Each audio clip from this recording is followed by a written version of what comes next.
Janelle Lee, and welcome to my YouTube channel. Usapang braces po tayo.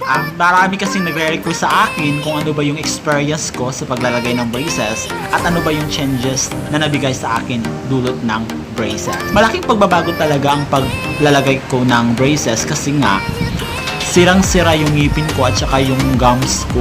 Hindi siya kaya-ayang tingnan. Kaya napaisip ako na magpalagay ng braces. Nang sa ganun ay maging kaya-aya akong tingnan at maging kaya-ayang tingnan yung ngipin ko. So itong video po ito ay para sa mga gustong magpa-braces at sa mga balak na magpa-braces.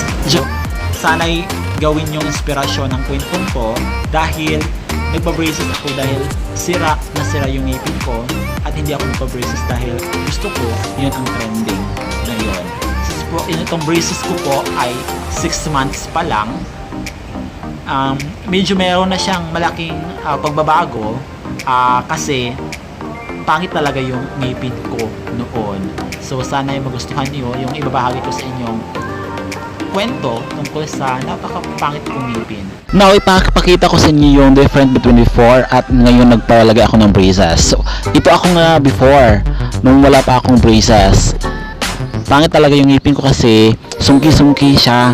So, ganito pa ako mag-smile before, hindi pa yung bonggang smile. Ito, tinatakip ko pa yung bibig ko sa ngipin ko kung mag-smile kasi nga, hindi siya kaya yung tingnan sa mga tao at nahihiya ako.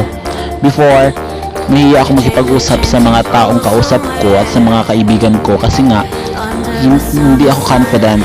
So, kaya nagpa-decision akong magpalagay ng braces. So, ito yung first month na braces ko. Tingnan niyo yung ngipin ko, diba? Ang pangit talaga. Yan, ito yung mga picture ko ng first month with braces. Yan. So, sa first month pa lang, yung mga ngipin ko ay nag-move na. So, galihok-lihok na sila. Hindi madali ang magpakabit ng braces.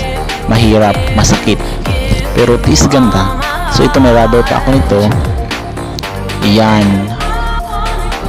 This is 3 months na yung braces ko nito. Meron na talaga siyang pagbabago. Malaki na yung pagbabago ko sa within 3 months na pagkakaroon ng braces. This is my 4th month sa pagkakaroon ng braces. And ngayon, 6 months na ang braces ko. Ito na po siya ngayon. Medyo meron na talaga siyang pagbabagong malaki. Napag-desisyonan ko magpakaroon ng braces kasi hindi ako confident makipag-usap sa maraming tao.